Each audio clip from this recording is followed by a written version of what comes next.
Jesus foi e é e será para sempre o maior mestre que já existiu.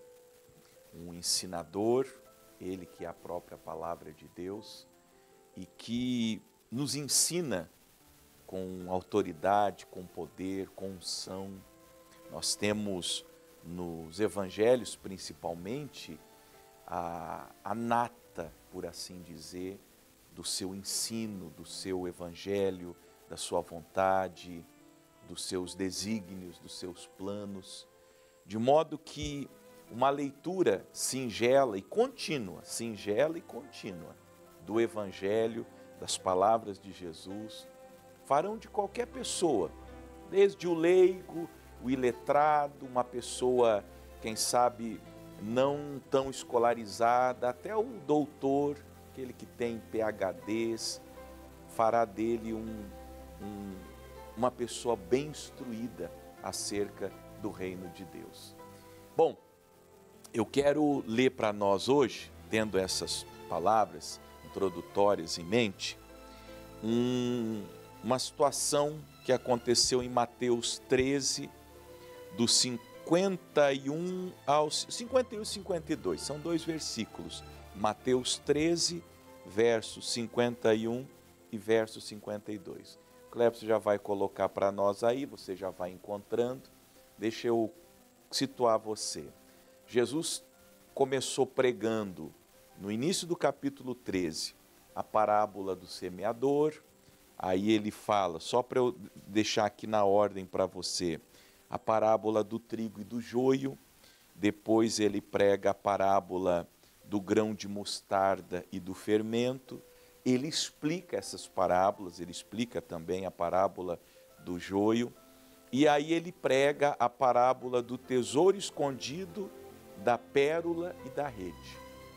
Praticamente um dia inteiro de estudos, explicando as coisas concernentes ao reino de Deus, mostrando o significado, por exemplo, na parábola do semeador, que o semeador é o que prega, a semente é a palavra, os solos são os corações, e depois na parábola do trigo e do joio, são os dois tipos de pessoas que estão na igreja, os que são trigo, que vão ser salvos, que vão ser recolhidos ao celeiro, o joio que vai ser mandado ao fogo, que não se converte, que fica brincando com as coisas celestiais.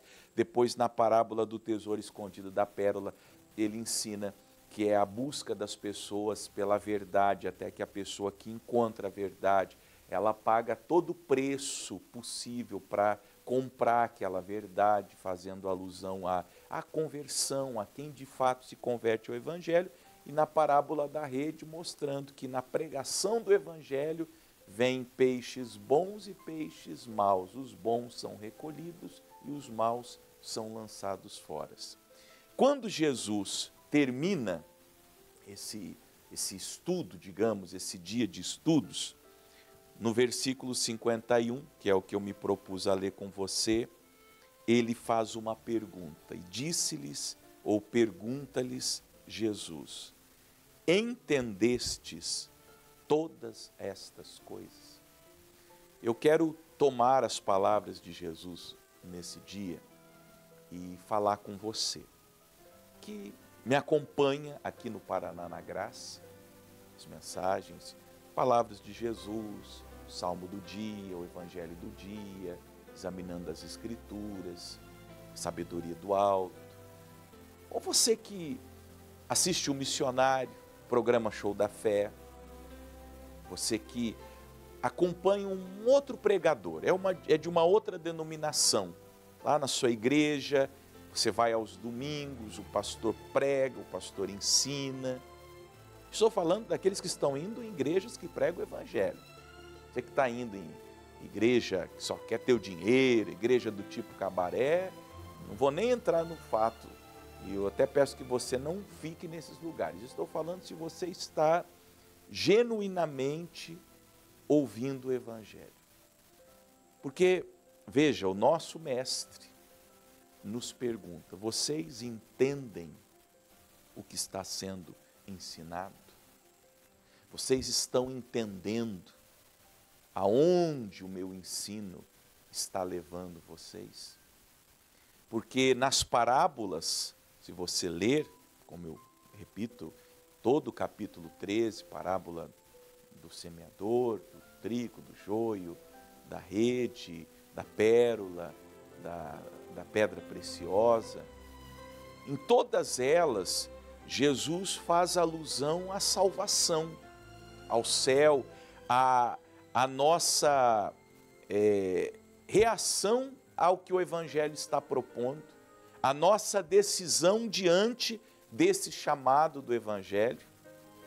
Na parábola do semeador, falando do coração, coração pedregoso, coração com espinhos, o coração desatento, e aí por fim o coração que recebe a semente, que acolhe a semente, que permite que a semente, a palavra de Deus, produza 30, 60 e até 100 vezes mais.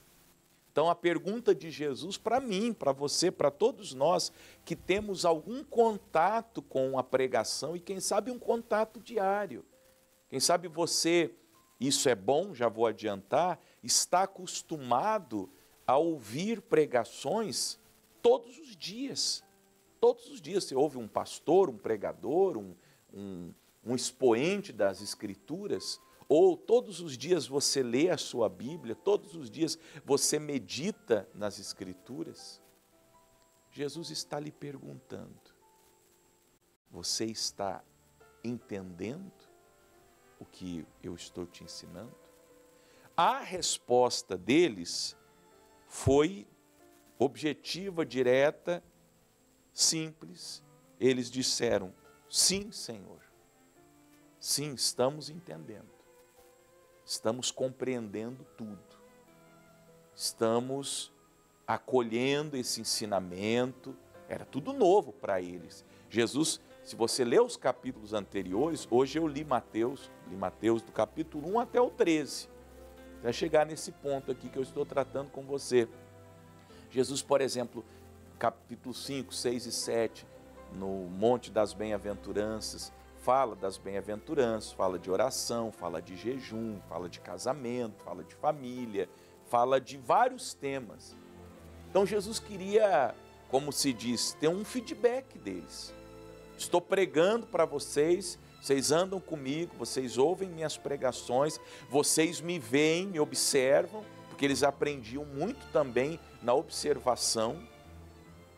Agora Jesus queria ouvir deles, vocês estão entendendo? Qual é a pergunta? Entendestes todas estas coisas? Tem algum assunto que vocês estão em dúvida ainda?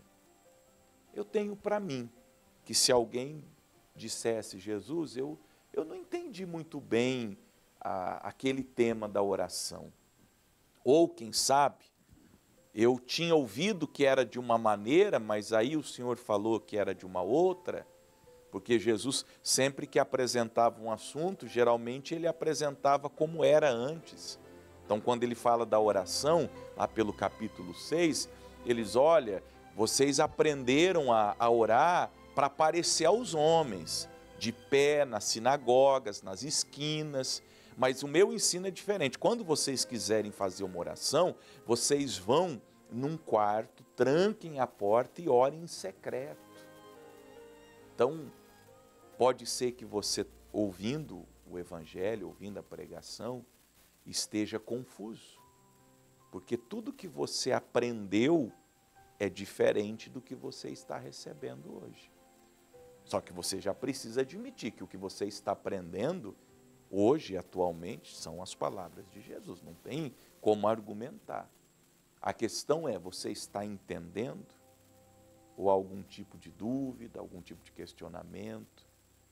Porque se, repito, os discípulos falassem não, ou tal assunto nós não entendemos, como um mestre, como um professor, Jesus ia retomar aquela matéria, como ele retomará tantas quantas vezes nós tivermos alguma dúvida e nos esclarecerá.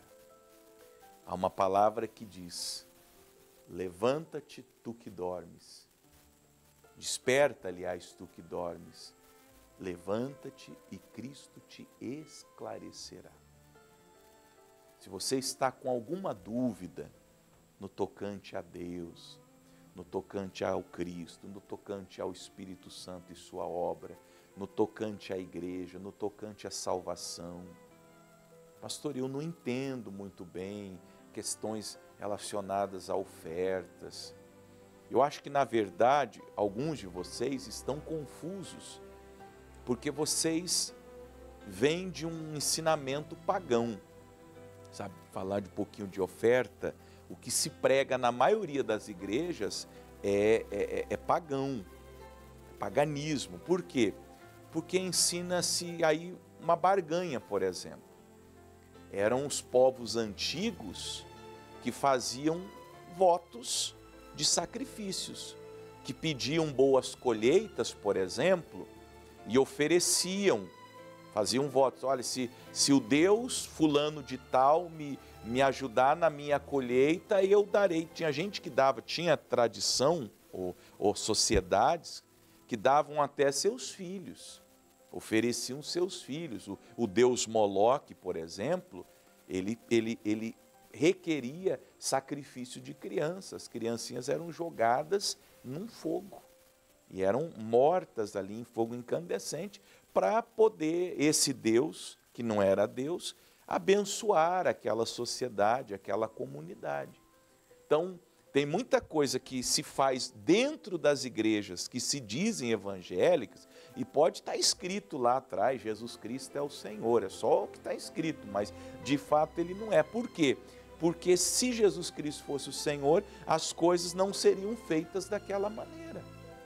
É muito simples o evangelho. Então talvez você tenha uma mente pagã, você aprendeu a acender vela para morto, você aprendeu a fazer promessa, como se Deus fosse um grande agiota. Não foi assim que a religião te ensinou? Um Deus agiota, um Deus que faz barganha, um Deus que é um Deus pré-pago, né? Você paga para receber a bênção. Toma aqui o meu voto, toma aqui o meu sacrifício, toma aqui o meu salário, toma aqui a minha casa, toma aqui o meu carro, toma aqui tudo que eu trabalhei para juntar, para ter uma vida melhor. Então toma aqui isso aqui para você me abençoar. Esse é um Deus pré-pago. Esse Deus aí, inclusive pregado em igrejas evangélicas, eu cuspo na cara dele. Eu cuspo na cara desse Deus. Eu falo isso com toda franqueza. Porque o Deus e Pai de nosso Senhor Jesus Cristo não é assim. Depois você lê 1 Timóteo 6. Está escrito que Ele nos dá todas as coisas para delas desfrutarmos. E Ele nos dá graciosamente, ou seja, por intermédio da graça, pelo favor imerecido. Você percebe que é diferente, não é?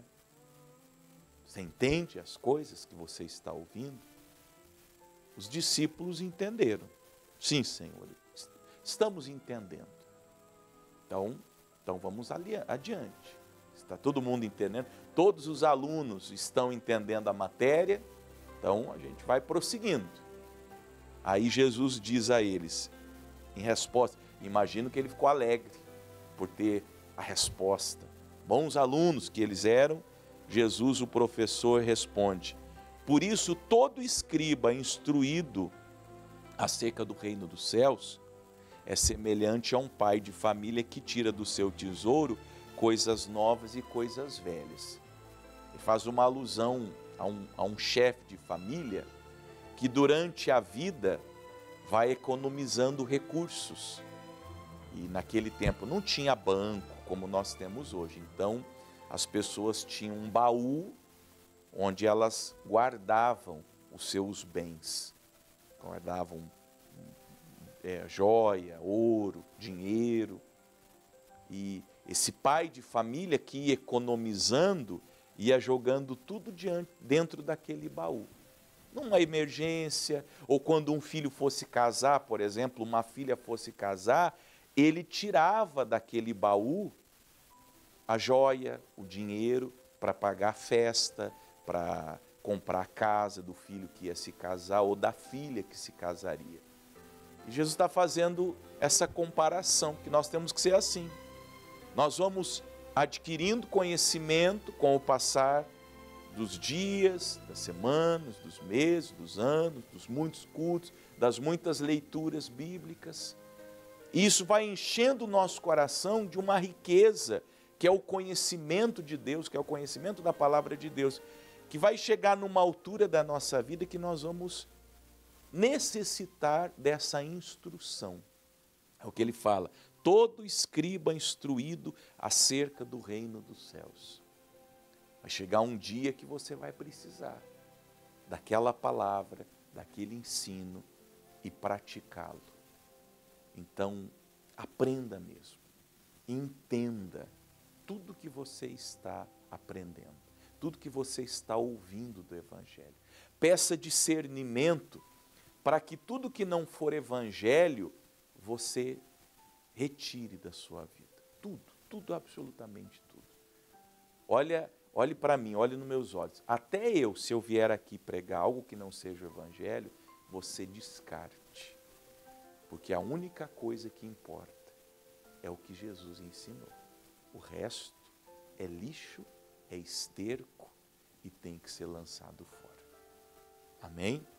Fique com essas palavras de Jesus, com essas perguntas, ou com esta pergunta de Jesus. Você está entendendo todas as coisas? Sim ou não? Se sim, ele vai te ensinar mais. Se não, peça para ele te esclarecer aquilo que você ainda não entendeu. Amém?